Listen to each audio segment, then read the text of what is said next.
Hello, Martin Westgate here. Just welcome you to this video where we've compiled all of the Norfolk Day content into one big video because some of you may have missed bits, some of you simply could not have been asked to tune in on the 27th of July to watch it. So what we've done is we've put it all into one video for you to watch all the way through. We have missed a few bits out, them being the Simfit Time podcast and the Idiot Win podcast, because they were an hour each, and to put that into a video was probably a bit too much. So they're available on Spotify still to listen to wherever you get your podcasts, on the Sense of Humour podcast, but the rest of the content is in this video. So enjoy.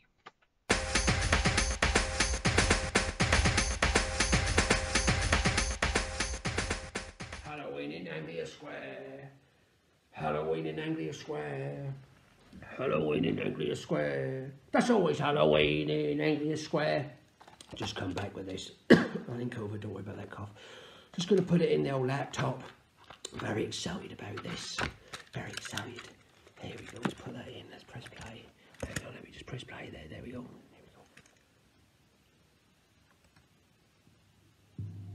Thank you for buying this tape, an introduction to communicating with a Norfolk accent outside Norfolk. Ooh. However, as you are from Norfolk, this is probably an illegal copy or was reduced in the January sales. Why do you find yourself outside the county of Norfolk? Perhaps you got lost on the A11, found yourself on the M11 and have been driving ever since as sheer panic took a hold. Sounds about right. Or perhaps you have had to leave Norfolk for reasons beyond your control. Either way, this tape will help you cope in situations outside of Norfolk. That's what I want. Scenario 1. You have received an invitation to a wedding in Manchester. Although you dislike the couple immensely, your wife does like them, or at least she says she does. But you sense this is just an excuse for her to go out and buy yet another dress. Yes. Anywho, this is besides the point. You're both going, and that's that. Unfortunately, you will have to communicate with northern people. There is no way around this. You could pretend to be deaf and mute, but your wife won't let you, as you attempted to do that when you first met her parents. True. There are several embarrassing scenarios that could occur. Scenario 1. You have found yourself in a northern pub, and you require refreshments. Hello, mate. What can I get you? Hello. Can I have a bear, please? I'm sorry, sir. What was that? I'd like a bear, please. Yeah. A bear? You could try Chester Zoo. They might live there. Right. If not, try circus. No, I don't want a bear. I want a bear. Stop. It is impossible for Norfolk people to distinguish between the words beer and bear. Try saying beer and then bear. Do that. Bear. Bear. Bear. Bear. Bear. Bear. Bear. Stop. Thank COVID. This isn't working. Thank COVID. Let's try an exercise. Try saying, my grizzly bear is drunk on beer. My grizzly bear is drunk on beer. My grizzly bear is drunk on bear. My grizzly bear is drunk on bear. My grizzly bear is drunk on bear. My grizzly bear is drunk... No. Stop. Try one more time. Oh, do it. Really try this time. Come on, Bernard. My grizzly bear is drunk on bear. Let's move on. Instead of ordering a beer, let's try a Coke. Try saying this. Yes. Can I have a Coke, please? Easy. Can I have a Coke, please? Stop. Let's move on and try another scenario. Oh dear. Oh dear. Oh dear. I hit a dare. The NDR. Oh dare, oh dare, oh dare, I hit a dare. Try again. Oh dare, oh dare, oh dare, I hit a dare. Stop. Let's try a role play. You are staying in another county with friends that are not from Norfolk. Oh. Yes, I realise that this is unlikely, but let's stick with it. They have asked you to go to the supermarket and bring back some food. Do that. What do you do? I head straight to the reduced section and we buy just about everything that has a reduced sticker on it. No! Not even the reduced Coke and the reduced Bear. They're only dented tins. No. They will not appreciate the savings you're making. That's crazy. You are not in Norfolk now. That's crazy. If you are in Guildford, they could shoot you for doing this. Let's move on to another scenario. As you are driving through the Surrey countryside, you see a very old lawnmower with a sign saying, "Free to good home." What do you do? I do a handbrake turn, drive up to where that lawnmower is, wait until my heart stops beating so hard with the shared joy and exhilaration of finding something that's free, even if it's shit, and I put it in the back of my car. No, you are a gardener, and you already own 6 lawnmowers. But that ain't the point. That lawnmower is free. Stop, stop, stop being Norfolk. Okay, I ignore the lawnmower and drive on complaining about everything and trying to pick up Radio Norfolk on my car radio. Good, at last, we're making progress. No, because I'm trying to get radio reception for Radio Norfolk. I swerve to avoid hitting a dare, and I go, "Oh, dare, I hit a dare." Then I ring up my wife and I say, "Dare, oh, dare, I hit a dare, I need a bear." Good job that weren't a bear I nearly hit. Bearing in mind I'm driving, best I have a Coke. Please rewind this tape and try again. Oh, flickin' heck.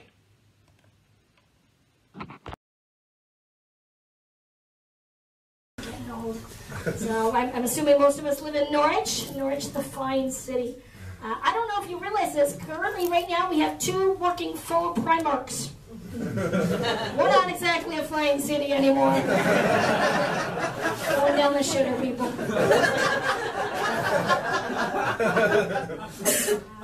Norwich made big news in the summer because the Norwich Cathedral had the Helter Skelter inside of it to encourage people to come in and check it out from a different view. So it's a big slide, right? The big carnival fun fair slide that comes down, gives people a different perspective. Apparently one of the bishops got all pissed off because he was like, "There's no evidence that people become Christian once they go down the slide." I'm like, well, maybe if they put the baptism pool at the bottom of it. Splash! Oh, you're a Christian. Cut the end of my dick off for nothing. I'm just thinking, that must be really hard up for attendance at the church now. I mean, what other fun fair games could they put in the old cathedral there, you know? Use the bishop's hook to hook a duck, you know, whack a pope, dunk the deacon. It's great. Norfolk, actually, the coast of Norfolk now has been, apparently we have a lot of Class A drugs in the water supply off the coast of Norfolk. That's the whole new Disney movie. The Little Mermaid there. We got, what is that? Ursula, the big guy. She gets all methed out. Ursula with her octopus legs. Sebastian doing tuna tracks. This is the DJ. Ursula, she's wearing a fishnet stocking. She's got an electric eel between her legs. Of course, there's Eric the Prince. He's off in the corner getting, fellatio from a blowfish. The little laced mermaid. I do like living in Norwich. I use a mobility scooter to get around. That's my car. And I was shopping at the old Chapelfield Mall. And I bought some cute tops. I was in the store. Bought some cute tops, headed out. And as I paid for my purchases, I hooked them on the front of my mobility scooter and I headed out of the shop. As I went through the doors, the security alarms went off, which happens quite a bit with the mobility scooter. I'm like, I know I paid for my shit, so I'm taking off. So I'm going through the mall, and all of a sudden I hear like footsteps and all this commotion. I stop my scooter, and my sales lady comes running in front of me. She puts her hands on my mobility scooter, like, "Stop." And I was like, "But you know I paid for my shit." And she said, "Oh, I know you did, dear, but look behind you." Apparently I'd hooked on an entire rack of clothing. Why couldn't that happen in Ann Summers? Dildos, who wants a rubber fist? I got some cock rings, all sorts of You guys are great. Enjoy the rest of the night.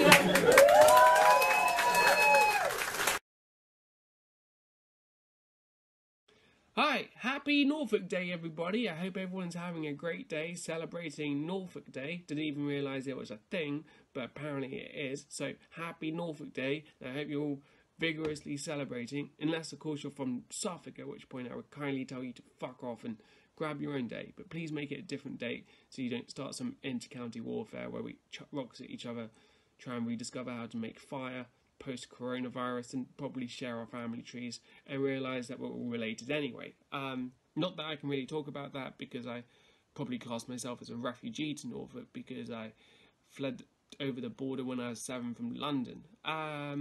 So yeah, just be lockdowning up here in Cromer. Obviously nothing's changed because we're in Cromer, so coronavirus is really a myth rather than a sort of international pandemic. If you don't know much about Cromer, do not worry, because I can fill you in. We've got 3 supermarkets, a tennis club, a library and a cinema. So we're very much seen as the capital of North Norfolk, and everyone, when I say everyone, I mean all like 30 people that live here, passionately hate Sheringham, of which there are probably 28 people.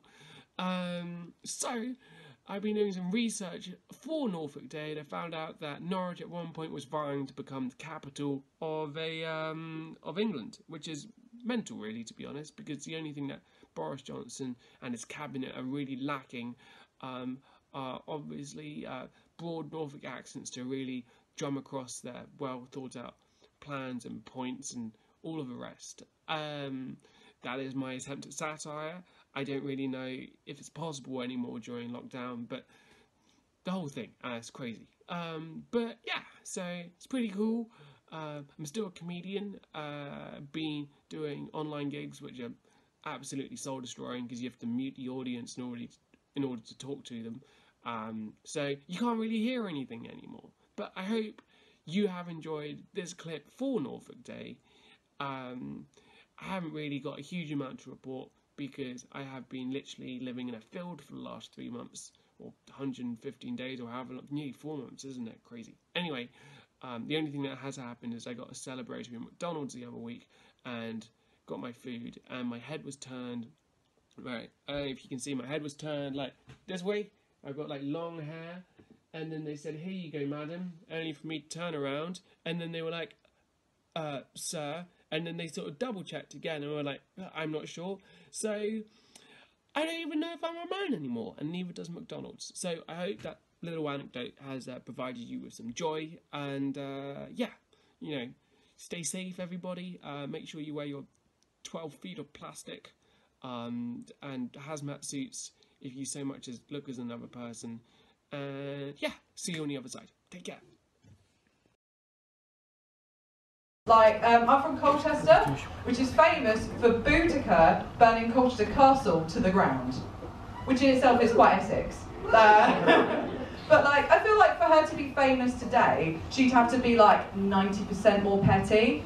Just like the Romans would come and they'd be like, "Boudicca, we have come to seize Camalodunum," and she'd be like, "And today,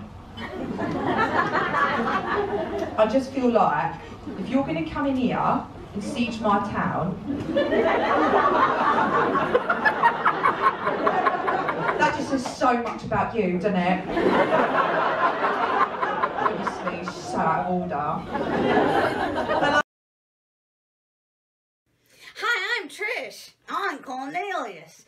We'd like to tell you a bit about our lovely home in Norfolk. I grew up in Norwich. That's a city, ain't it, Norton?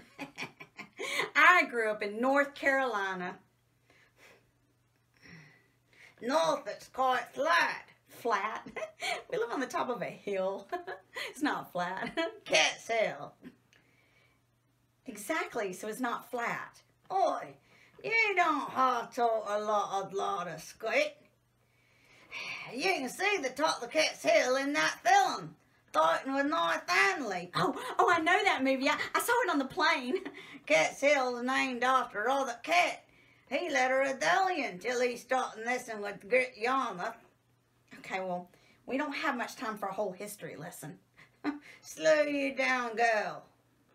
Then they hung him at Norwich Castle. Oh yeah, that's right, Norwich is so cool. It has a castle and a cathedral. In fact, it has 2 cathedrals. Just like a Lutheran and there it can blathering and nattering on about stuff they know nothing about. I'm gonna get her there. Silly. They don't have bears in England.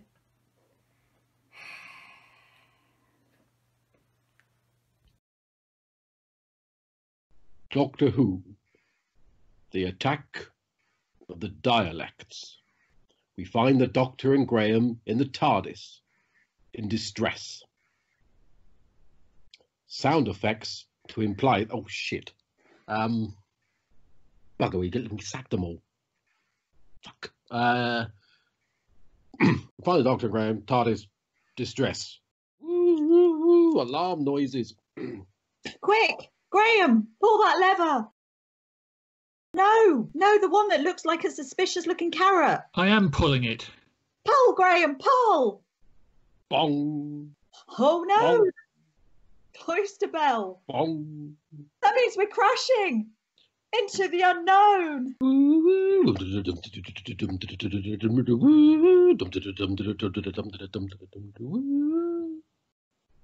I think we crashed, Doctor. What's going on? Why's it gone all dark? You're right. It's suddenly gone dark.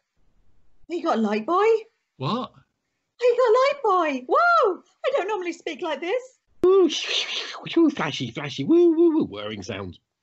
That's better. Better check where we are. Okay. The readings suggest time has slowed down a bit. I think we crashed, Doctor. What's happening then? Oh. Hold your heart. What's up with your voice? Oh, mine's gone a bit strange and all. I reckon we're in one of those, what's the names?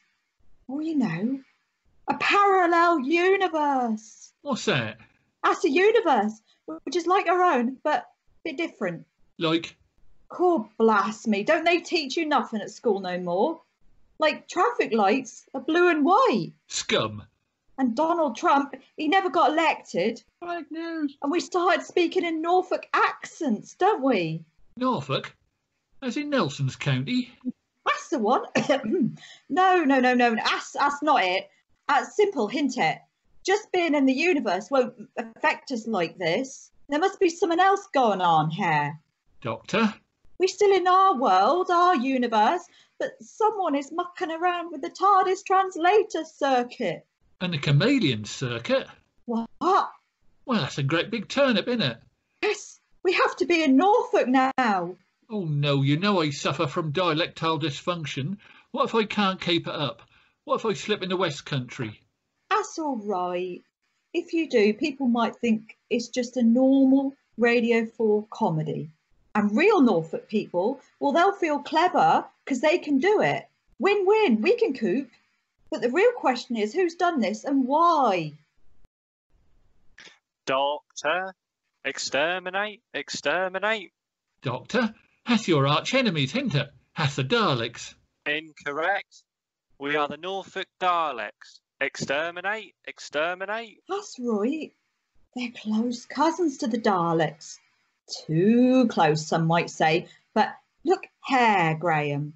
Their armour is yellow and green, and their eye stalk is on the huff. And look at their ball things. They're dumplings, aren't they? Right, what's all this, Squid? What you done? We have changed reality, so everyone will become like us. What? How? We just have, Doctor. There ain't no point putting on your parks. I don't understand. Why? We need recruits, so we can take over the whole world. But where'd you come from? But where did you come from? I just said that. You just said that, but where do you come from? We come from the dark. We come from the void. With a hint no life. We come from your worst nightmares. Garo. Worse. Suffolk. We were banished there by the Cyberfen after the Great War. What a load of squit. Stop your maudlin, Doctor. This is happening. You will turn into us. Then we'll take over the world. This is the way. The Norfolkan way. Not the Norfolkan way. Doctor, what do we do? Mind your language. Doctor, what do we do? I just said that. You just said that. Let's think. These Norfolk dialects, they work on the basis they turn your thoughts into theirs, don't they? Feeding off the remaining potential energy, right? Right, Doctor. So, me old booty, if we concentrate really hard, spoke like we usually do, they would have nothing to feed on, right? Creating a black hole and destroying them. Right you are. No, not right you are. Okay, Doctor. What are you doing on? You feed off our energy. That's something to make us sound normal, make us sound correct. Without that energy, we regress into something lazy. Our thoughts, our language regresses into a simpler form. We sound like we're from this. No, hold you hard. Come on, Graham, concentrate. Say a phrase, any phrase, but say it properly. No. Come on, Graham, forget how you got a light boy. Forget as your dad got a dicky ball. And forget on the ball city. Think Eliza Doolittle. Repeat after me. Simon Lappin is the King of Spain. Simon Lappin is the King of Spain. Simon Lappin is the King of Spain. No. Simon No. Lappin is the King of Spain. Simon Lappin Lappin is the King of Spain. Simon Lappin is the King of Spain. Simon Lappin is the King of Spain. Simon Lappin is the King of Spain. Hold you hard. Simon Oh, shut up! Go Lappin back to where you came from. Go back to Suffolk. of Spain. No. Oh, what a load of squid. I think they've gone. I think they've gone. I just said. You just said that. But have they gone, Doc? Will they ever come back from Suffolk? They haven't gone to Suffolk. They've gone to a void via the black hole. There was also one side effect of banishing the Norfolk dialects. Doctor? You see, the dialects were physically and psychically linked to the county of Norfolk. When they got sucked into the black hole, so did the entire county, from time and space. We are the only ones that will ever know of its existence. The rest of the world will never know it existed. Nothing new there then. But we just have to be careful now, Graham. This has to be our secret. We can never mention Norfolk to anyone. A slight mention could trigger dormant memories of the county, and then that could bring back the dialects. But luckily, the language should be erased from our memory, so there will be no danger of triggering that energy again. Okay, Doc. TARDIS? TARDIS. Oh, look, Doc. A Bishy Barnaby.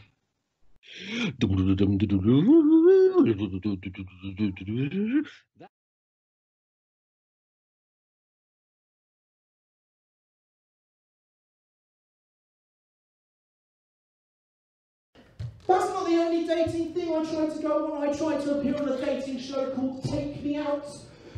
The only reason why is because I did my university's Take Me Out. You're probably thinking, you on UEA's Take Me Out, Dom? How did that go? And I'll reply with, if it went well, why would it be in a show called Poor Life Choices? So in case anyone doesn't know what Take Me Out is, it's like Deal or No Deal, but the boxes choose you. In case that metaphor doesn't help, let me give you a simple metaphor. So there's 25 single ladies, grab lights, and a guy comes on doing his mating ritual dance. And if the ladies don't like him, they turn their lights off. Simple. But our uni had a really bad energy budget. So instead of lights, they used balloons. So if they didn't like the guy, they'd pop a balloon. Because what's a better sound of rejection than a gunshot? So obviously, when we do our dancing, we don't do it to the sound of silence. We always come in with a song. This is the song I came onto. I can feel you on sick. People know this song?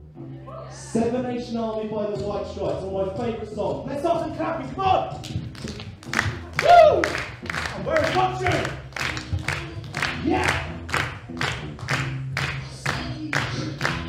So whenever this song plays in a club, every student came together and chanted to this rhythm. They did this. Oh, Jeremy Corbyn! Oh, Jeremy Corbyn! So I thought, 600 students in the crowd, 25 students on the balloons. I will come on and chant this and make something beautiful. Problem is, my mic was off. I've seen the playback. I look mental.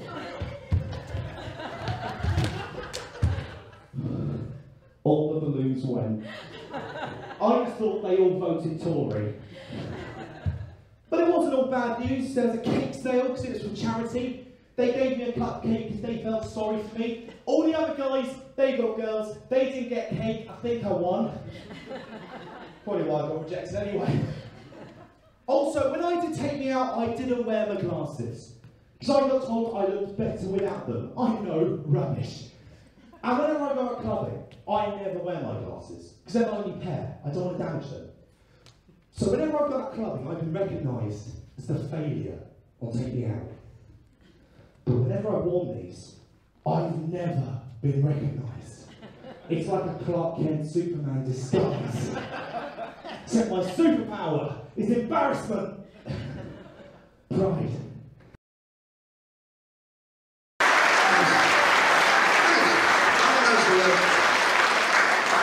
Now, before we go any further, language is a funny thing, of course, because we're here in Yarmouth and we have our own language here in Yarmouth. We do. Yarmouth. Of course, there is a sign outside that says Great Yarmouth. I think that's optimistic, to be fair. Although, to be fair, it is still better than living in.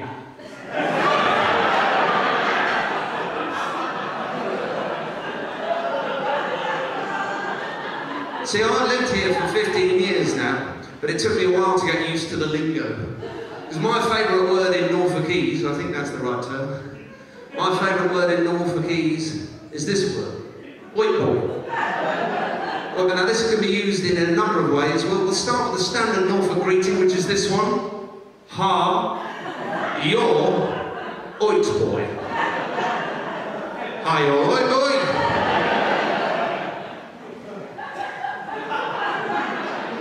That works whether you're talking to a man or a woman, apparently. Can't always tell. But that oi boy word can also be used, of course, in the most famous Norfolk phrase of all, which is this one.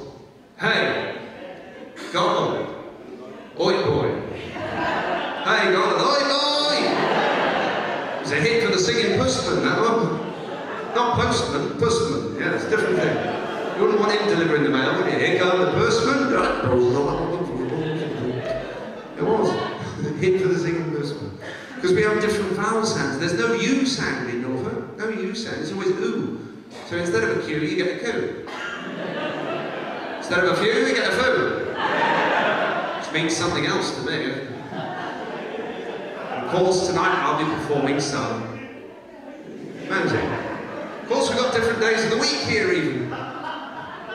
Monday, Tuesday, Wednesday, Thursday, Friday, Saturday, Sunday, yesterday, tomorrow.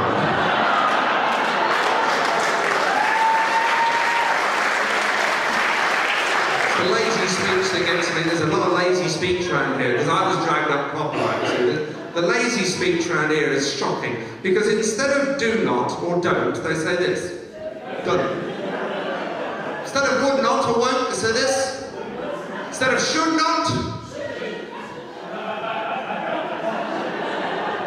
I was going to do could not. But we should probably leave it there.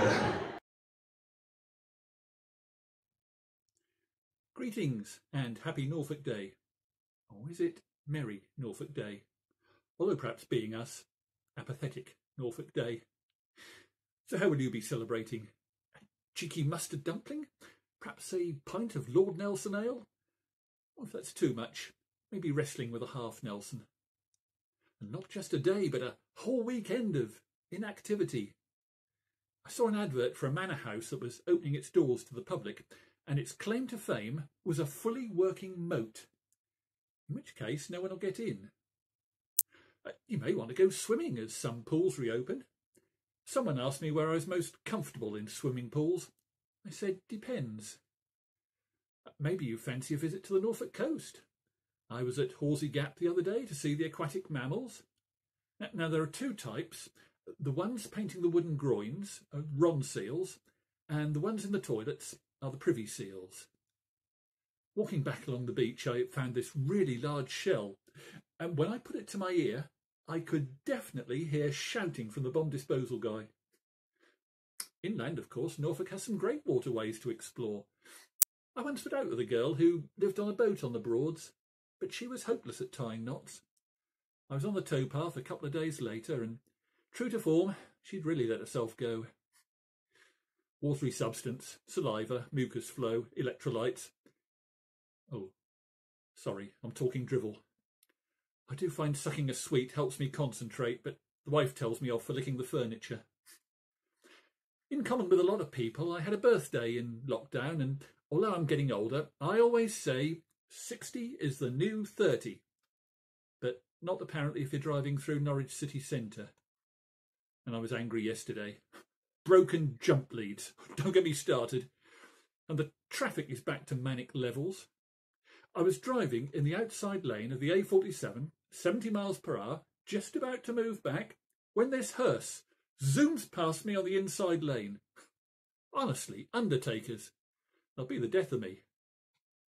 And the other day I got stopped by the police driving my motorised loom. I said, "What's the problem, officer?" He said, "You were weaving all over the road." Have to say, I do like to play the radio loud while I'm driving. Really annoys the other golfers. Last week, I took my car in for a service.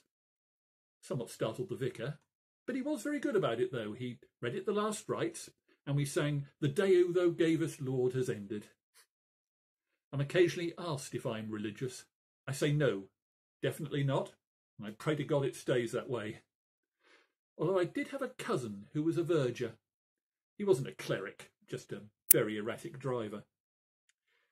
I was chatting to a mate of mine, and I said, "Weren't you once high up in the church?" He said, "Only when I was nicking the lead." But we are very multi-faith here in Wyndham. Churches of all sorts, and for the most part they all get on. But the other day there was apparently a big old punch-up in the Kingdom Hall over who should be handing out the watchtower. Police are appealing for witnesses. I think Norfolk has fared reasonably well in this pandemic, but not without casualties. And the other day I was comforting a friend of mine. He'd just lost his wife. But then that B&Q is a big store. Easily done. Well, we found her, but then the fire alarm went off. This employee rushes over to us holding a fire extinguisher. He says, "Can I have your attention, please? This is not a drill." I said, "You're right. You really know your products." Anyway, back to the celebrations. I was in town earlier and I really fancied a sandwich or a baguette or a panini. So I popped into our local bakery and asked for something in bread. Walked out with 2 of their children. Happy Norfolk Day.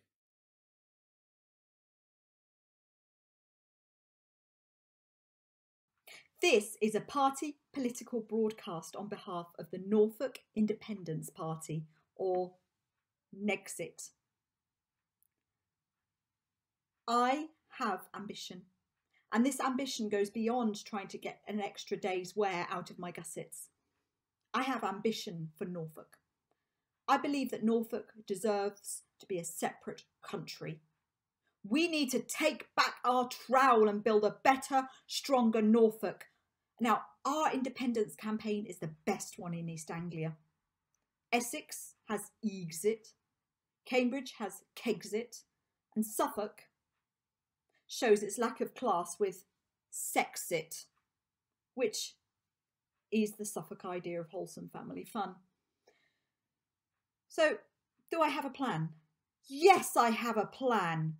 I will be touring Norfolk in my battle tractor with a campaign slogan on the side, "Jobs come back," or JCB for short. We will have our own green and yellow passports with optional thumbprint instead of signature. We will bring back true decimalisation, and by that I mean no numbers over 10 will be allowed. The pound will be worth 10p, houses will cost £10, and IQs will be capped to avoid confusion. This will allow us to use our best and most natural counting strategy. Counting our fingers or toes. Now, I do realise for some who live in more rustic areas, this might be problematic. But I do assure you special help will be available. Now, the new country of Norfolk will need a capital city. You might be shocked, but I'm not backing Norwich. I am backing Loddon. It's how we are going to make maximum money from merchandise and tourism. The plan will be to buy cheap merchandise from London. I will employ a small team of people to change one of the letters a little bit. And there we have it. Cheap and profitable goodies to sell to the tourists. We will build a new Nelson's column. It will be bigger and better than the one in London.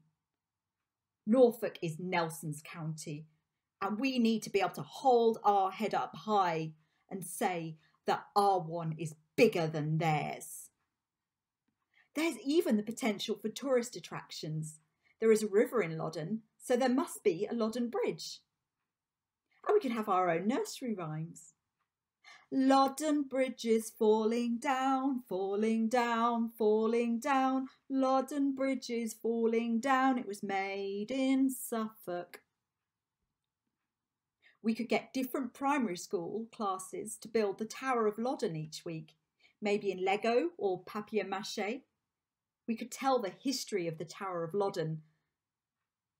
Tower of Loddon was the place we used to keep Norfolk traitors, the kind of people that insisted on marrying outsiders. And as for the London Eye, well, we've got the Loddon Eye. Well, just the one, like the locals. And the Loddon Eye, well, this can be good or bad, depending on who you get it from. If Pig Steve the farmer gives you the Loddon Eye, it means he wants a fight. If Beryl, who runs the pub, gives you the Loddon Eye, it means she wants to take you upstairs for a little bit of alone time. So with one of them, you will most probably end up with cuts, bruises and concussion. Or the other one means you'll get into a fight with Pig Steve. There is literally so much for Norfolk in terms of tourism. We even have our own flourishing mountain climbing community, although sometimes it can make the moles a bit grumpy.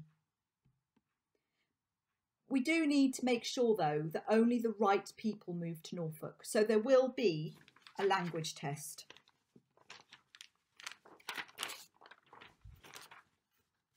People who want to enter the county will be required to read the following names.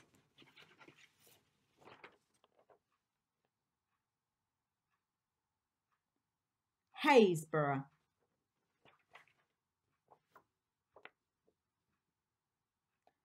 Cossey,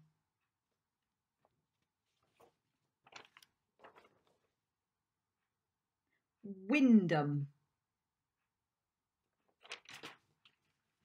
They will also be expected to learn our cultural ways. For example, understanding that the common phrase used upon meeting someone, "You're right," it's not an inquiry as to how you are, but it is a greeting. And the correct response is to repeat it back, rather than go into detailed stories about your dicky tummy. So this is just the start. We can look forward to a bright new future with our new king, His Royal Highness Stephen Fry, with the canaries flying higher over a free Norfolk and our Independence Day dish of turkey and turnip. So what next for Norfolk? The answer is simple. The answer is Nexit. I'm outside the forum with my face mask on, surrounded by... Oh, flip neck, I don't know about that. A very, very dear friend of mine asked me on an extremely foggy day if I wanted to go for a walk in Blakeney. I said, sorry, I can't see the point. Then I opened a packet of Watsons. Sheringham, he goes. I go, oh, OK, you can have one or two. Galston, he says. I go, oh, possibly. I'm seeing the doctor tomorrow. Little Plumstead. I said, oh, tell me about it. I knew I shouldn't have put my pants in the tumble dryer. Banham, he goes. I go, that's a bit extreme, but maybe I should have gone commando. Great Plumstead, he says. I go, thanks for the compliment, Dougie. Trimmingham, he goes. I go, well, that's a bit personal, but maybe I have let them go a bit since lockdown. Do you mind not going on about my Tackleston? He goes, I go, exactly.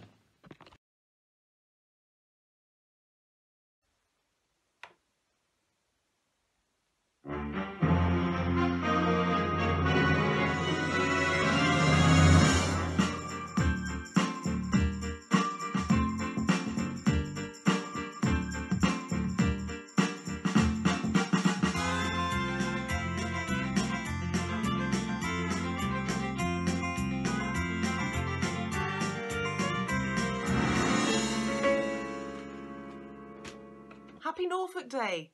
I'm Jenny Beak, Norwich's winner of the Comedian of the Year 2018, I think.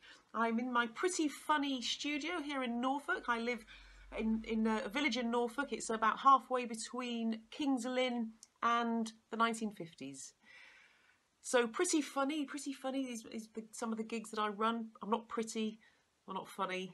Just pretty funny. So I'm going to sing a song about a guy I went out with in Norwich. I went on a blind date with him. My connection to Norwich, I lived in Norwich and my dad was the vicar of St Stephen's in Norwich for about 10 years, so I won't swear. And I worked at Norwich Theatre Royal and I've got great memories of Norwich. So it's lovely to be supporting a Norfolk Day for Hooma Comedy Club. So here's my song about the guy that I went out with on a blind date. I've got grade 1 piano, grade 1 piano. Here's my piano. Switch it on. Always switch the piano on before you start. So I'll finish with a song. I'll finish with a song. Blind date, it really isn't great. Blind date, you'll meet someone you hate. If Scylla was here now, she'd say, shut up, you silly cow, 'cause you'll never meet your soulmate on a blind date. I'll tell you about my nightmare trip to Bruges. We set off from dry land with my passport in my hand, with number 3, who was a cross between not Steve McQueen, but Mr. Sheen and that bloke, what's his name? Oh yes, the Hunchback of Notre Dame. At one point I thought romance might appear. He whispered something in my ear, which at first wasn't quite clear until I realised just exactly what he'd said. He'd had a curry Friday night, and though he'd held his buttocks tight, he realised he'd got chronic diarrhea. True story. Blind date, it really isn't great. Blind date, you'll meet someone you hate. It's not a Laura fun, with a man who's got the runs and who the sight of makes you feel physically sick.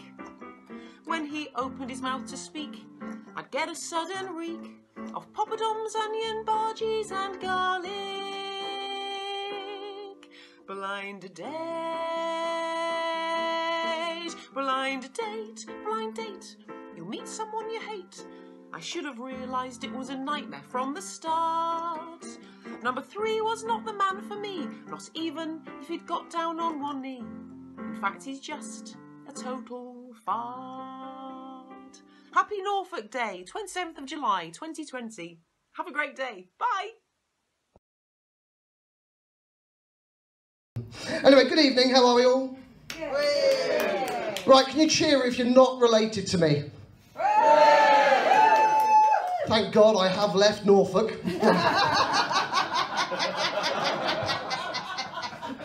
I've travelled a long way today to come and do this. I got on a train from Norwich at 1 o'clock. Obviously, when I do that gag in Norwich and I say, cheer if you're not related to me, the room stays completely quiet. It's quite funny. I'm related to a couple of people in this room, but they've got different surnames, thank fuck, so it's fine. Anyway, just clear up a few things. Yes, I am actually blind, and at the moment I'm even more blind because those fucking lights at the back. Yes, that is Woody, and he is my guide dog. Oh, I know, he's amazing, isn't he? Bless him, he's a Labrador. But you don't have to clear up his shit. Anyway, so, just to say, I mean, I do wander around sort of Norwich doing stuff, and I do wander about with Woody and my couple of other guide dogs that I've had in my past, and I keep hearing, oh look, that's one of them, they're blind dogs. Which kind of infers that I'm a sighted bloke pushing a blind Labrador up the road. Hello people, John Mann here, and well, what a time to be alive, eh? No, seriously, what a time to be alive. I've been here now on the Suffolk coast in Pakefield for 2 years, exactly 2 years this week, and I love it. But when we first moved here, a lot of my friends were saying to me, John, isn't it just a little bit cousin fucking territory around there? I said, no, of course it's not, no, of course it's not. And I asked my neighbour, and he checked with his wife and sister, one woman, and yeah, it turns out it's okay, and we've been here for a year and it's beautiful. And then here on the beach in Pakefield, they had the big festival, the First Light Festival, a 24-hour festival running from midday right the way through to midday the following day on the equinox, and it was a beautiful, beautiful event. And I had a few friends visit, and I took them down to the beach, and I said, this is lovely here, though. It is lovely here, John, but what's that? I went, don't worry about that, that's just a wicker man. I went, well, what's it there for? I went, oh, it's nothing, they're just going to set fire to it. I went, oh, okay, John, that's going to be really good. And it was a lovely event. The whole day went really, really well. And we came home. We went back down there, 2 o'clock in the morning, and the light, the wicker man. Really exciting. Everybody's down there getting excited. But obviously, at 2 o'clock in the morning, in the middle of a 24-hour festival, there's a lot of very, very drunk people around. And we were sitting there, and there's pissed people everywhere. And I was thinking, how are they going to light it? Because it's 60, 70 feet out at sea now, this big wicker man thing.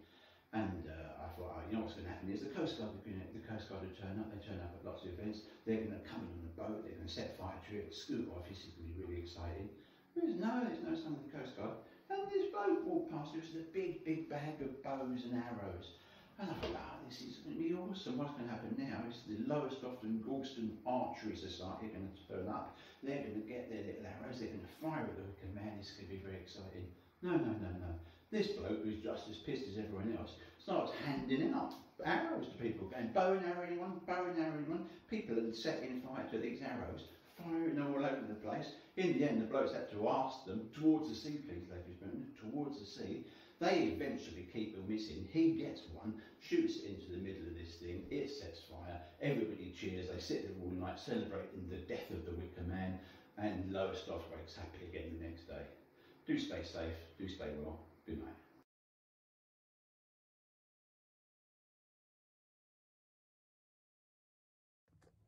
Right, here's a song for you. I fell in love with a mermaid on the Norfolk Broads. Every word of this is a fact. I fell in love with a mermaid on the Norfolk Broads. At first I thought she was an otter, so I whacked her with my oars. Her eyes were kingfisher blue, half woman, half bream. She was my bottom broad, wet dream. Her top half was fantastic, her top half was porn. The problem was the bottom half didn't give me the horn. But beggars can't be choosers, and I'm a pervert after all. Fuck her, she will do, she's got a heartbeat and it's warm. I fell in love with a mermaid on the Norfolk Broads. First I thought she was an otter, so I whacked her with my oars. Her eyes were kingfisher blue, half woman, half dream. She was my bottom broad, wet dream.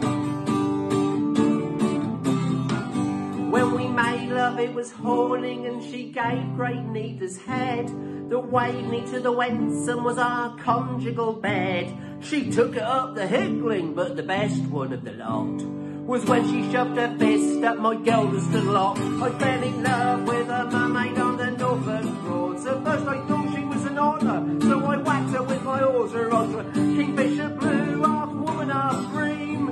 She was my bottom broad, wet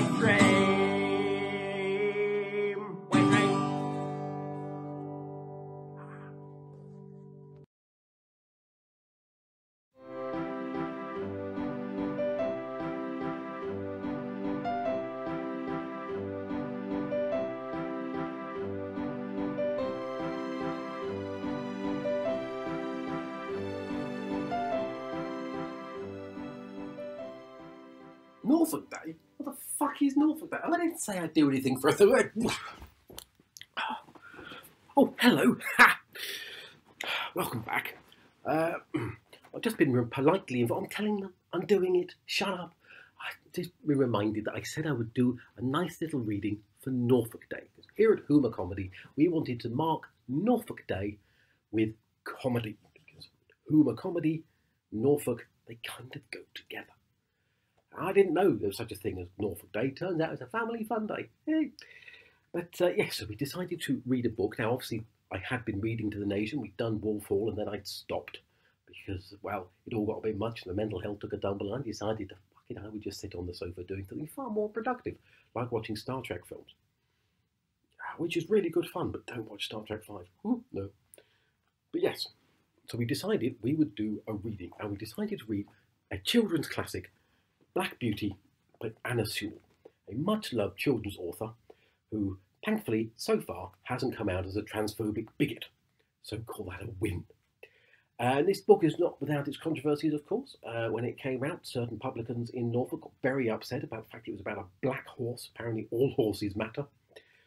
So they had to get around that small problem. What else? It's been a funny old time, hasn't it? All this, we've been doing this since March. March the 23rd, if you were paying attention, or March the 16th, if you listened to Matt Hancock. It's just so much has happened in that time. It's been such a full-on year with everything going on. We had statues. Statues were a thing for about a week. And people got very upset that we were tearing down statues of people we'd never heard of. And they got upset and they kept saying, well, we never learn from history if we don't have statues. You need statues to learn from history. And they are absolutely right, because I've never heard of Adolf Hitler. And then we had man-sized bats. Man-sized bats were everywhere for about a day. That was really exciting. And we also had killer hornets. Killer hornets, where did they go? Did they kill people? We don't know. Mainstream media aren't telling us. You have to get the news from the real people, my friend. Had a brilliant one today where a man who said that the lack of evidence was indeed, in and of itself, evidence. I think that's just absolute genius thinking. You can't fault that. I mean, you get the police coming together and they go, well, there's no body, there's no weapon, there's no blood. And the guy turns around and goes, see, I told you it's a serial killer. It's just absolutely ridiculous. And then we have the government making ridiculous proclamations left, right and centre. They came up with a brilliant phrase, eat out to help out. And I thought, finally, a government campaign I can get on board with. And my girlfriend was absolutely delighted. We really got stuck into that one for a while. But it just goes to show that the Tory government, the fact that no one saw that was an innuendo, tells you everything you need to know about the Tories. They're happy fucking the poor, but they can't pleasure women. Who knew? And then, of course, we had old Dominic Cummings, ironically named, given the eat out to help out idea. We had him, and he decided that he wasn't feeling well, so he drove 300 miles north to not feel well somewhere else at a time when no one was allowed to go anywhere. But he could, because he's allowed, because he's special. And he came up with this really, really, really good idea, where if you're not sure if you can see properly, drive half an hour somewhere, spin round in a circle and drive home again. If you don't crash and die, your eyesight's fine. And so I took that on board and I thought, if that's the way we test things, I'm good. I can do this. So it turns out I can't drive while drunk. But I did the government test and they can't sue me. Ha! That's all right then. Ah, dear. And then, of course, America's in serious trouble. Their numbers are going through the roof. I mean, there was a point when we were the second most contagious country in the world. Sadly, now we're only third. We've dropped down below Brazil. So the Tories aren't even that great at killing their own people. But Boris is, not Boris, Trump. You see, you can't tell the two apart, can you? They're basically the same person, just with a slightly different accent. But Trump has decided, in his genius cleverness, that it's not the fact that they have that many cases that's the problem. It's the fact that they're doing that many tests to prove they have that many cases that's the problem. So, stop the tests, no more cases. Genius. That's why he is the businessman he is. And actually, I think Boris is on board with this kind of thinking because he's never tested to see how many children he has. Got round the problem. That was fine. But then, of course, we were all doing exercise when all this started. We were all getting up every morning and doing our Joe Wick, which I took to mean something completely different and got caught by the girlfriend one morning. That was awkward. But yes, we were doing our exercises and stuff, and people were cycling everywhere when they were finally allowed to, and that seemed like a good thing. I decided it was outdoors and I wasn't really a big fan, so I decided to stick to my exercise bike. Because I've discovered you can read comics while on an exercise bike, but you can't do that on the open road. No, not twice anyway. But oh yeah, we ended up doing weird stuff as well. I got into music. I'd forgotten about that. I never actually cared about that much anyway back then. Bought an entire box set of Dio albums. No one does that. It was surprisingly cheap and readily available. Who knew? And then I got into Aha. I started listening to Aha, and I wanted to get some of their albums, but couldn't find them anywhere. I looked everywhere, couldn't find them. Ah, dear. And then pubs opened. Pubs finally opened, and everyone lost their shit. They got so excited. Everyone was absolutely ecstatic at the very thought that they could go out and start drinking at 6 a.m. And I just thought, if you had to wait till July the 4th to realise you could start drinking at 6 a.m, you hadn't been paying attention during lockdown, had you? Some of us started that before lockdown. But there we go. And of course, you know, one of the things about being stuck at home is you tended to interact with people on social media and stuff. I've been doing things like this, and I've been arguing with racists and bigots and climate change deniers and dinosaur deniers and people who think that wearing a mask will kill you. I've worn one, still not dead. And people who think that the whole thing is just a complete hoax started by 5G. Remember when 5G was the thing we all were scared of? God, that seems like an age ago, doesn't it? Utterly ridiculous.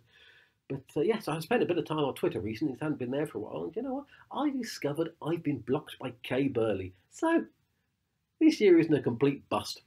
Anyway, we're here to read Black Beauty. And we will start, as tradition dictates, with chapter 1. Are you sitting comfortably? Have a sweet. Shall we? The first place that I can well remember was a large, pleasant meadow with a pond of clear water in it.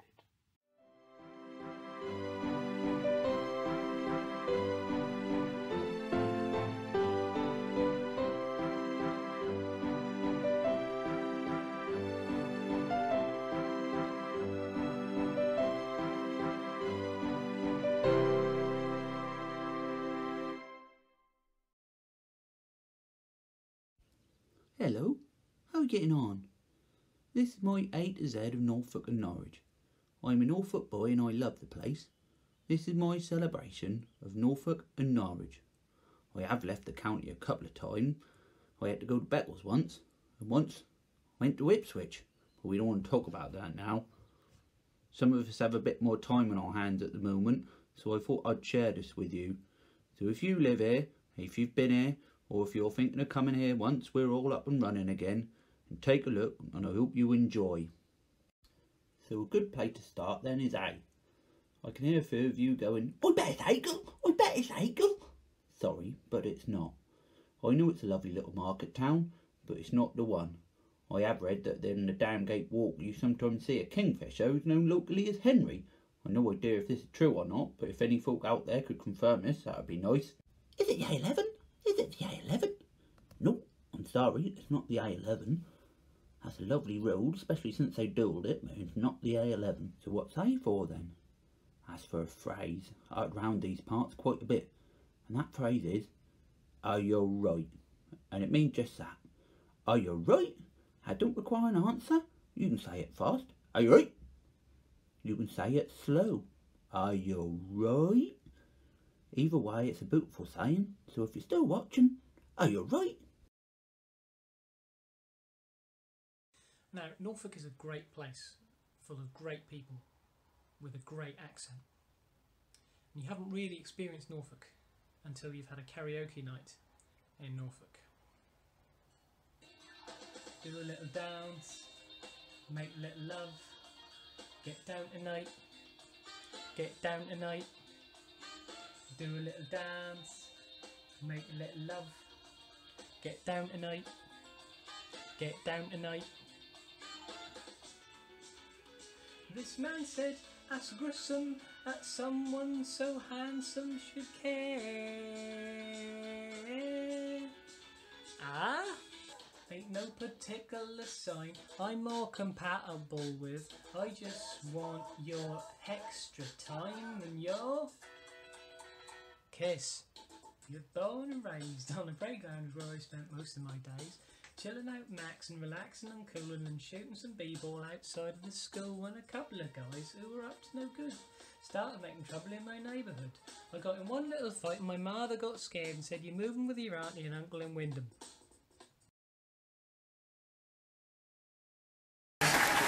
Nice. Well, a little bit of intro to Norwich, those who just moved here. It is a fine city. It says it on the sign, so it must be true. They wouldn't lie to you, would they? But I don't get the person who named things in Norfolk, if I'm quite honest with you, because they called Norwich a fine city. I personally think it's more than just fine, and yet they called Yarmouth great. Yeah, exactly. Don't know if have you been to Yarmouth yet? No? Greatest thing about it? Road out, well done. Unfortunately, that's also the road in, so they didn't think that through, did they? And local knowledge here, anyone who's local, what's the road in called from Norwich? Acle Straight, it's got a fucking bend in it. Who is naming these things? 7 mile straight, 7 mile zigzag, that's what that is. Don't go, George, that's all I'm saying. But yes, of course, the snails, whoever shouted the snails is famous for the snails. Go on the snails, but try and avoid Yarmouth somehow. But no, it's nice. Norwich is fine. We're very proud of being a city, aren't we, local people? Well, the tourist built in, thanks for that. Yeah! I fucking love it, eh? Good. No, it is. We're very, very proud of being a city. I was at a gig recently. Milton Jones, he came to Norwich at the Theatre Royal. Do you know Milton Jones, comedy fans? Yeah? He's not on tonight, so don't get too excited. He's a good comic, but not a great role model. Milton Jones apparently used to do drugs, used to do cocaine. He had to give up, and he does one-liners. So, yes, that's right. It's a proper joke. It's a setup and a punchline. Not a great punchline, granted, but it's there. But yeah, I was at the Milton Jones gig at the Theatre Royal in Norwich on Theatre Street. That's how you pronounce it. And I was at Theatre Street, and the support act came on, and he said, "I love Norwich. It's such a great town." Exactly. It's nearly pantomime season, isn't it? No one's taken that golden nugget of, "Oh, no, it isn't"? Okay, fair enough. Yeah, no, honestly, I didn't realise a Milton Jones gig would have hecklers. But this one did. There's a voice at the back of the room who just went, "That's a city!" Prick! It's the wit of Norwich there. It's not exactly Oscar Wilde, but we'll go with it. And I don't know if you remember when we had all those terrorism attacks. Great segue, keep it in, good idea. And Piers Morgan was on Good Morning Britain, and he was interviewing a police officer, and he says, "I know London and Manchester, big places like that, have got things in place. What about little towns? What about the likes of Norwich?" We're well on board now. We didn't like him to start with, Piers Morgan, but we fucking hate him. Twitter exploded. That's a city!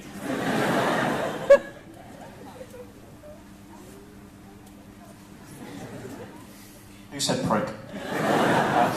I went to Ipswich the other day on the train, because it's going well for me. And I pulled in on the train station. It said on the sign in the train station, "This is Ipswich." Which, if you think about it, is just an anagram for Ipswich is shit. Actually, I proposed by Mrs. Ipswich. Actually, I got engaged in Ipswich. So in the words of Yana, I did find love in a hopeless place. Thank you very much. Oh no, oh stop it. I went to Ipswich with a mate called Ben. Last name is not Dover, before any of you start. Mate of mine, Ben, and we got talking to these people, and we went, "Oh yeah, we're from Norwich," because that's how you pronounce it. "We're from Norwich." And they went, "Oh, from Norwich? I bet you shag your cousin." My friend Ben went, "No, that's disgusting. She's only 6. Like, that was the issue. Are we ready for our first act? I think we are. It's good. You're suitably lubricated, aren't we, Hannah? Not like that. Yeah, like that. Good. She's not here, my mum. Or my girlfriend. I don't know why I put them in that order. I am from Norfolk.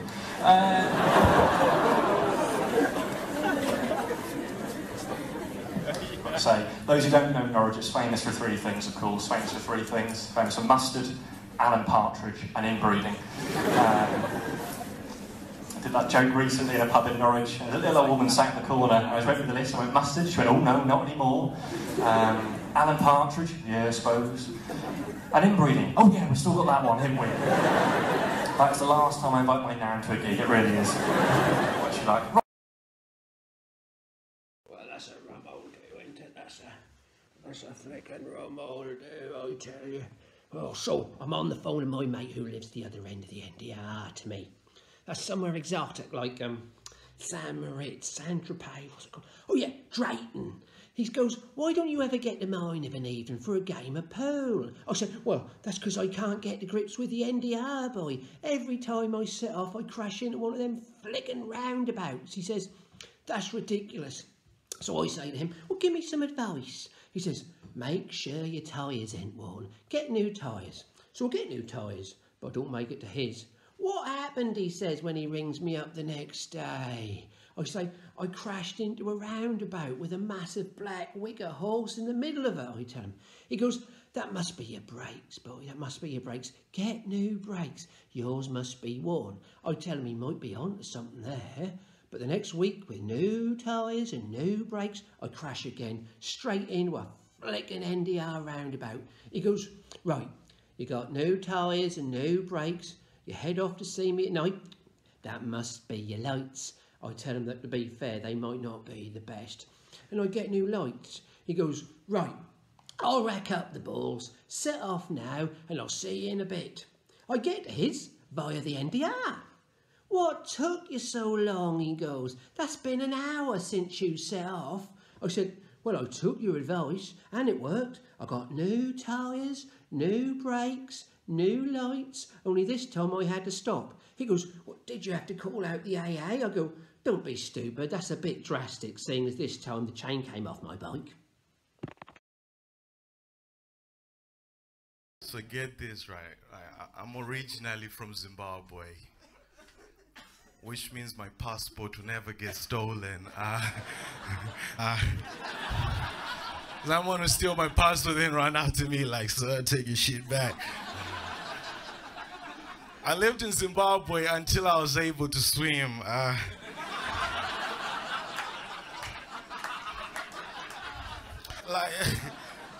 swam all the way from Africa. I almost drowned 27 times. I fought sharks and fought pirates and all that, only to get washed up in this place called Great Yarmouth. Now, I don't know if you've been there, but I did look around for a bit. And then I started swimming back to Africa.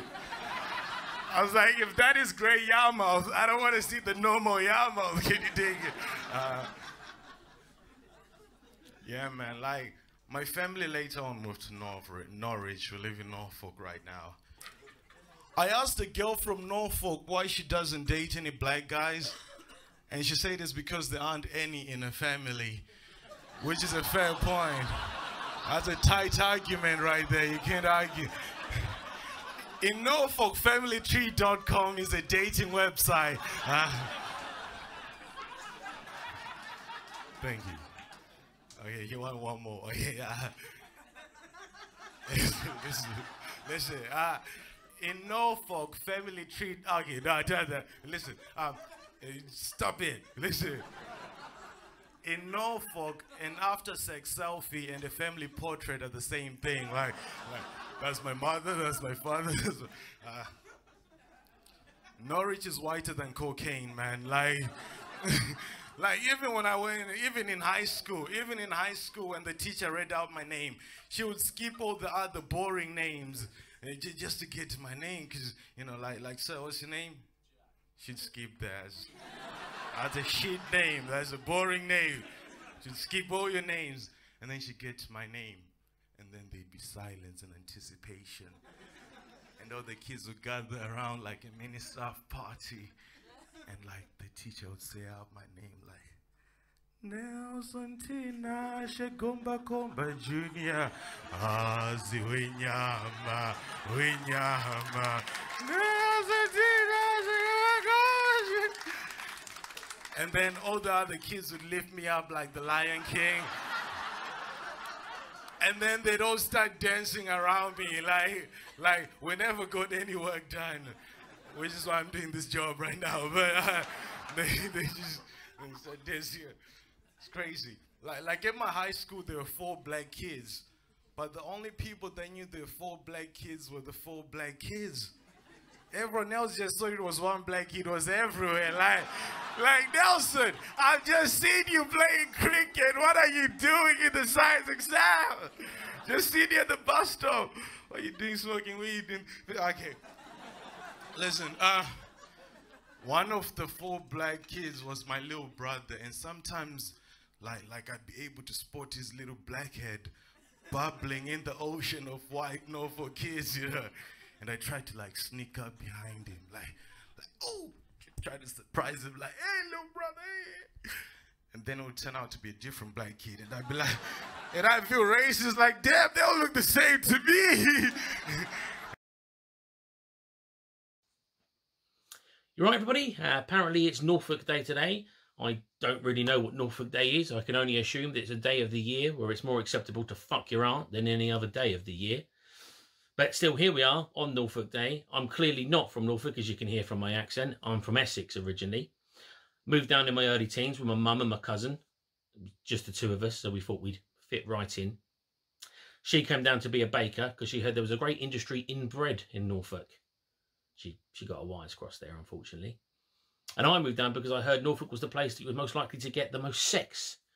I found out that was relatively speaking. When I first moved to Norfolk, I made a very Norfolk friend, very broad accent, a guy called Stuart. Within a couple of weeks, Stuart said to me, oh, do you want to come round to my house? And obviously, play date in your teens, and you're thinking, great, I've made a friend, I'm going round to his house. And Stuart was a keen artist, and he showed me all the paintings he'd done, and every painting he did was in brown. And I said to him, I said, Stu, why are all these in brown? Why don't you use any other colours? And he said, well, we all paint with shit in Norfolk. I can't do accents in case you haven't gathered, but he said, we all paint with shit in Norfolk. And I spent years of my life thinking that Norfolk people only painted with shit. Anyway, we skip a couple of years and I'm taking my GCSE options and I choose drama. And they say to me, Wayne, unfortunately the drama class is full. We're going to have to put you in art. I shit myself. And it's all right because Stuart made a lovely sculpture with it later on down the line. It's still sitting on his mantelpiece right now. Moving to Norfolk didn't come without its problems. Every time I went back to Essex, I was picking up little twangs, little Norfolk twangs in my voice. And we were driving past a field one day, and I said, oh, what's with all those flies? To my mate Dean. And Dean said to me, what did you say? Flies? He said, what the fuck is that? That's all right, mate, don't take the piss. Later on, Dean says to me, have you got a lighter? And I said, oh yeah, mate, here's a lighter. And he went, what the fuck? He said, what'd you say? Lighter? What's that? I do miss him a bit, though, because Dean died of COVID-19 last month. Who's laughing there, Dean, you fucking prick? Anyway, ladies and gentlemen, I've been Wayne Griffiths, and this has been Norfolk Day. Have a great day, folks. Okay, here's one for you. It's called Nest in the Hedge. My dad's in the garden, and he's just found a nest in the hedge. He'll come in a minute and tell us if he's found any eggs. If it is a blackbird's nest, he'll throw the mummy some bread.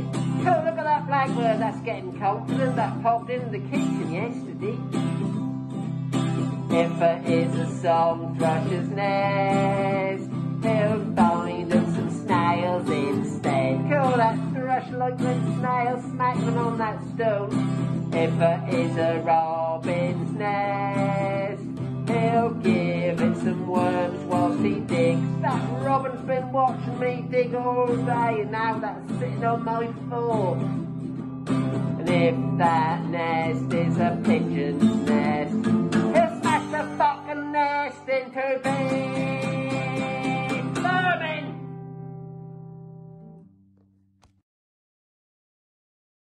Jack, and I am a local to Norfolk. However, I'm not from here. As you might be able to tell from this, let's face it, ear-scraping accent, I am from Essex. I have just the worst luck. Essex, I guess because we're more further south than you. I'm more accustomed to a Mediterranean diet of alfresco lambrini, deep golden suntans and fist fights. And I'm aware as well that for Norfolk Day there'll be a lot of people not in Norfolk watching this, so how can I explain Norfolk to someone who's not from there? Well, the best way to describe it is it really is one family tree away from being featured on a Vice documentary. I went to the University of East Anglia to study English literature and creative writing, and while I usually do stand-up comedy, I figured it would be perfect tribute to this lovely county to do some poetry. And how can I describe this poem? Well, the poem is in couplets, because like all things in Norfolk, things are regarded as better together if they're closely related. So without further ado, let me read to you my poem, based by the way on the Norfolk dialect, which is really quite a it's a whole thing, and so I'd like to read to you my poem, Norfolk, broadly speaking, because broads. Will I get stabbed? A frightened question that means to say that we'll be gone London on Saturday. Getting shanked in Spruceton at the Blue would be far less likely, and a right rum-do. Rum-do means bad. Yeah, not good at all. Hold hard, boar. Slow down, woe there, is often sung, as it's far too easy to live fast and die young. In the tea rooms of Holt and Bungay, where the wheelie bins are collected on Thursday. Alright, there's D if you're from Bungay. Right, just look, it doesn't matter, just calm down, right? I say tomato, you say tomato. I shew it to him, is the phrase that comes with a stretched out palm which used to hide a bishy Barnaby tracing the lines of the hand inside. Norfolk slang is often locked in the present tense, full of polywiggles, rummans, and not much sense. Now, wasn't that lovely? Bruh. Please enjoy this online festival. Have fun. See you on the flip side.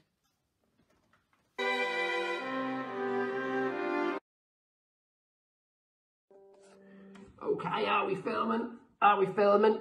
We are, good, right, okay, right, good. Oh, crikey, better hide that up, hadn't I? But shouldn't have seen that, blood's still fresh on that.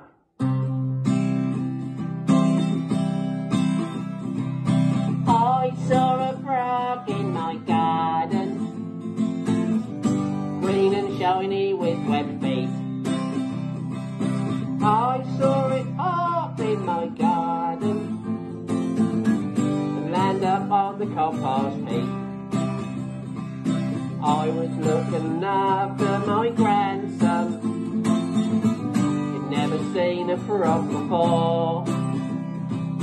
I told him, that's a frog, boy. Lad, boy's only 4. The sun it shone down on our green friend. Perfect Norfolk summer day. My grandson said hi to our green friend. Then I crushed it to death with my spade.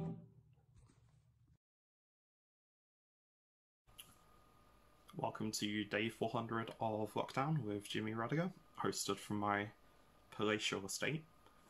I know it's still lockdown because this is happening. Just got a great view of my balding forehead. And there's nothing happening underneath this desk right now in terms of clothes, so happy Norfolk Day, everyone. I feel like I'm actually cheating a little bit, because technically I'm from Lowestoft, not Norfolk. Lowestoft is a bit weird. It's a town that's constantly embroiled in a battle with Great Yarmouth as to which could be the most shit.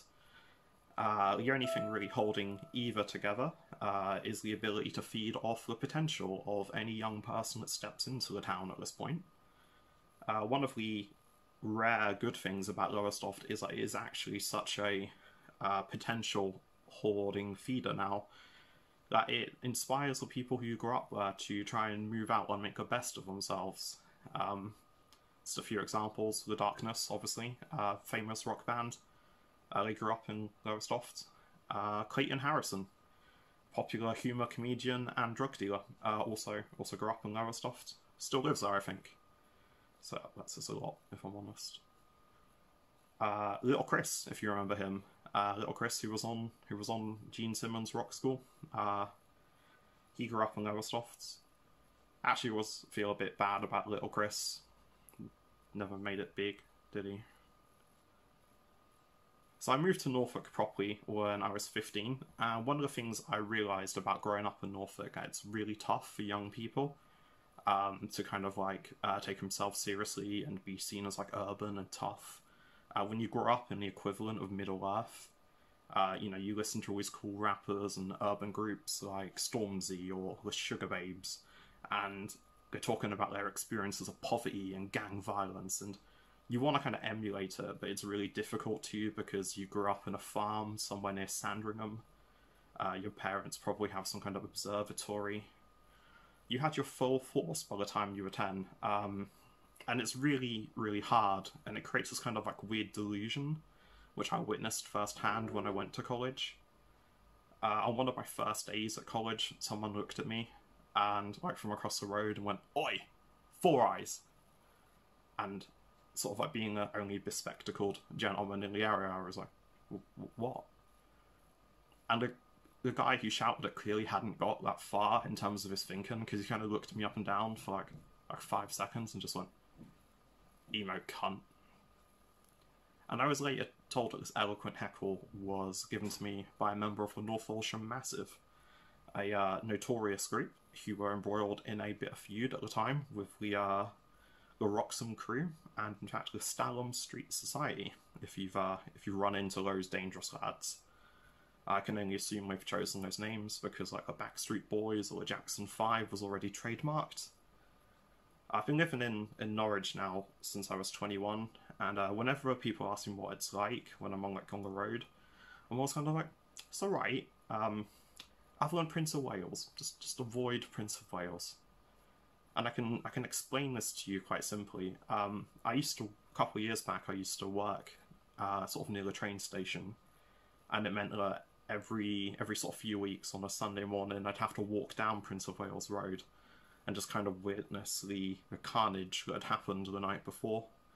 So you'd kind of be like dodging around like passed out people and puddles of unknown fluids. And this particular Sunday, I got as far as Mattress Man, and I stood in the remains of pretty much an entire doner kebab. And I looked up, and there was a homeless man just sort of like looking at me. And he'd clearly been masturbating, and he stopped. And then he made eye contact with me. And then he carried on. It was the cheapest breakfast I've ever had. Just want to clarify for anyone who's not certain. I mean the doner kebab, obviously, not the homeless man's cock. He's homeless. I gave him £10 before I sucked his cock. Now, throughout COVID, I've bear witness to some people saying some really fucking dumb shit. Now, I know it's kind of like uncertain times, and I know everyone's learning new stuff about this every day, and there's a hell of a lot like that we don't know about it, and we all like are actually quite dumb to all the shit that's going on. It's all brand new to us, but it's not an excuse to just say dumb shit because you feel like it. I heard a woman say, well, if that was an alien body trying to find a host, everyone would be taking it a lot more seriously. And then I heard someone else say, all these people out in the park, huffing and a puffing, running around.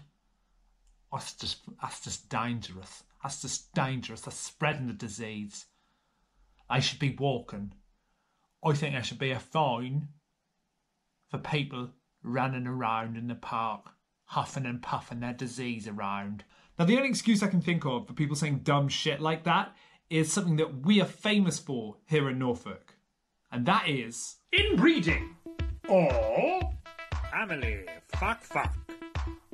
Is when a brother fucks his sister, or a mother fucks her son, or a cousin fucks their cousin, or if a father fucks his daughter, or a mother fucks her daughter, or a father fucks his son, or if a grandmother fucks her grandson, or if a niece fucks her uncle, etc. If this results in the birth of a child, then there can be some side effects, such as webbed feet, webbed fingers, 3 eyes, 10 dicks, saying really fucking stupid things during the coronavirus, or the inability to sweat. So if you find yourself sexually attracted to a family member, you must avoid acting on such urges, or you may become an inbred hillbilly piece of shit.